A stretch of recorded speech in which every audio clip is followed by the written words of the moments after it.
안녕하셨습니까? 원더풀 인생 후반전의 파파홍입니다. 사람들의 생각이 다 비슷비슷하다 보니 하는 행동도 비슷할 수밖에 없습니다. 퇴직을 앞둔 사람들이 이에 대처하는 모습도 비슷하죠. 이런 와중에 장고 끝에 악수를 둔다고 사기꾼에게 퇴직금을 갖다 바치는 사람들도 있습니다.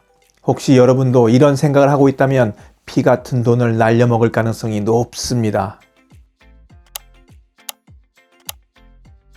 퇴직 준비를 하는 모습은 대개 비슷합니다. 자격증 공부를 하거나 지금 하고 있는 일과 관련된 모집 공고를 찾아 열심히 지원해보거나 새 출발을 다짐하며 전혀 다른 분야를 공부하기도 합니다.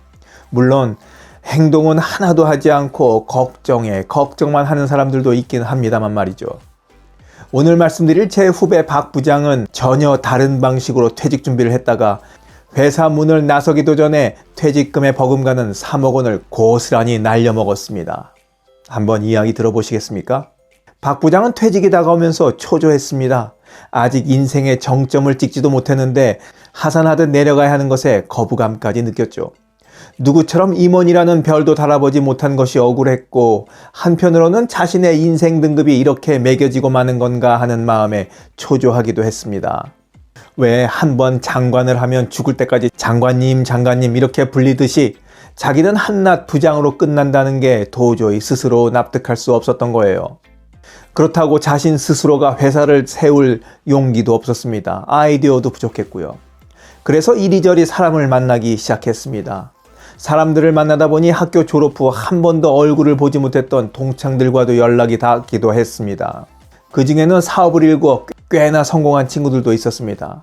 그들과 다시 얽히고 설키면서 박 부장은 이들을 자주 만나고 기분도 들떴습니다. 목마른 사람이 우물을 판다고 박 부장이 먼저 연락해서 만나자 했습니다. 항상 말이죠. 말년 부장은 시간도 많지 않습니까? 처음에는 식당에서 만났지만 시간이 흐르면서 이들의 사무실에 가서 차도 얻어먹고 이리저리 구경도 하고 또 이들을 따라서 공짜 골프도 치고 급기야는 거래처에 따라가는 기회도 생겼습니다. 오고 가는 대화를 들어보니 친구 회사는 탄탄한 듯 보였습니다. 친구가 제조하는 물건을 납품하는 거래처 사장과도 관계가 돈독하더라고요. 친구의 벤츠를 타고 따라다녀 보니 자신의 길이 열리는 기분이었습니다. 친구 회사에 합류할 여지가 있는지 물은 것은 바로 박 부장 자신이었습니다. 이야기를 듣던 친구는 곰곰이 생각하더니 이러면 좋겠다 하면서 자기는 영업에 치중할 테니 자금을 포함해서 살림을 맡아주면 좋겠다며 관리이사 자리를 제안했습니다. 물론 투자도 좀 필요하다고 했고요.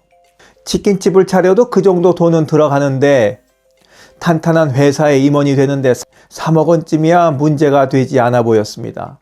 드디어 1년여에 걸친 박 부장의 퇴직 준비가 이렇게 성공적으로 완성되는 순간을 맞이했습니다. 박 부장은 친구 회사로 입사하던 그 감개무량하던 첫날을 잊지 못합니다. 자신의 이름 위에 관리이사라고 찍힌 명함을 받아들었기 때문입니다. 드디어 꿈이었던 별을 단 겁니다. 하지만 그 기쁨도 잠시 새 직장은 그야말로 악몽이 되었습니다. 관리이사로 작은 개인 사무실만 받았을 뿐 실제로 할 일이 없었기 때문입니다. 아니, 무슨 일을 할래야 할 수가 없었습니다. 직원들이 자신을 건너뛰고 일을 하는 거였습니다. 직원들과 친해지려고 노력도 많이 하고 밥도 사고 때로는 싫은 소리도 해봤지만 나아지지가 않았습니다. 사장인 친구에게 하소연을 하면 처음에는 부장 과장을 불러서 호통도 쳤지만 나중에는 박 부장, 아니 이제는 박 이사죠. 박 이사의 조직 장악력과 통솔력, 리더십, 친화력에 문제가 있다고 탓을 하기 시작했습니다. 말 그대로 얼마 되지 않아 박 이사는 그야말로 식물이사가 되고 말았습니다. 나중에 알게 된 사실이지만 업무는 모두 사장의 지시를 받아서 처리하고 박 부장은 의도적으로 따돌림을 당한 것이었습니다.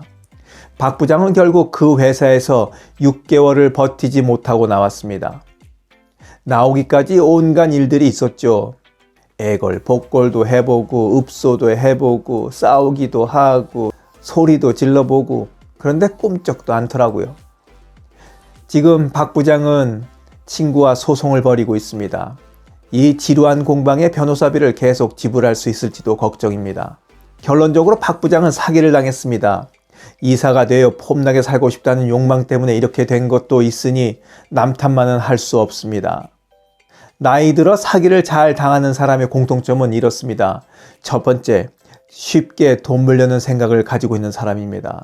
오늘의 주인공인 박 부장도 명예욕도 끌어넘쳤지만 남이 산전수전 겪어가며 이끌어온 사업에 낼름 올라타서 한 자리 차지하고 이사 임내 하면서 쉽게 돈 벌어버려는 생각 때문에 이 지경이 된 겁니다. 두 번째 공통점은 과장하고 자랑하는 걸 좋아한다는 겁니다. 사기꾼이 뭐 아무나 붙잡고 사기를 치겠습니까? 사기꾼은 재산이 있어 보이고 쉽게 속아 넘어갈 만한 사람을 찾죠. 그리고 허황됨으로 가득 찬 사람을 더 좋아합니다. 박 부장이 친구를 쫓아다니며 잘 보이려고 또 얼마나 자기 자랑을 했겠습니까? 대포도 치고 말입니다.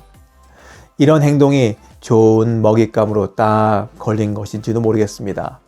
세 번째 공통점은 번드르르한 겉모습에 취한다는 겁니다.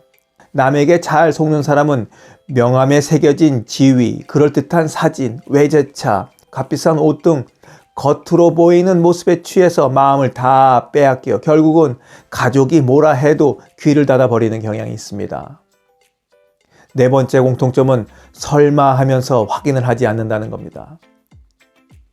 의심이 아니라 당연히 짚어야 하는 사안까지도 에이 설마 그러겠어? 하는 생각에 확인을 하지 않고 그냥 넘어간다는 게 문제입니다.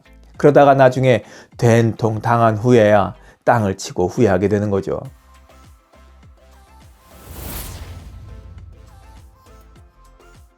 박 부장뿐만 아니라 내려놓아야 할 때 내려놓지 못하고 욕심을 부리다가 사기를 당하는 퇴직자들이 너무 많습니다.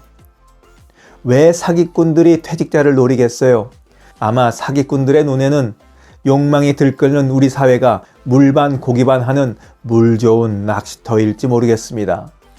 영상을 보신 모든 분들이 제발 퇴직을 앞두고 쉽게 돈 벌려다가 목돈 잃지 않기를 바라면서 오늘 이야기 마치도록 하겠습니다. 원더풀 인생 후반전이었습니다. 감사합니다. 자랑질, 지적질, 아는 채, 있는 채 하는 사람들에게 지치셨죠? 상대방의 얘기 경청하고 익은 벼처럼 겸손한 사람들이 모인 곳이 있습니다. 바로 네이버 카페 실버들의 전성시대입니다. 너무 가깝지도 너무 멀지도 않은 친구가 필요하다면 네이버 카페 실버들의 전성시대로 오시면 됩니다. 아래 댓글란 맨 위에 초대글을 올려놓을 테니까 클릭하고 들어오시면 아주 간단하게 회원가입이 됩니다.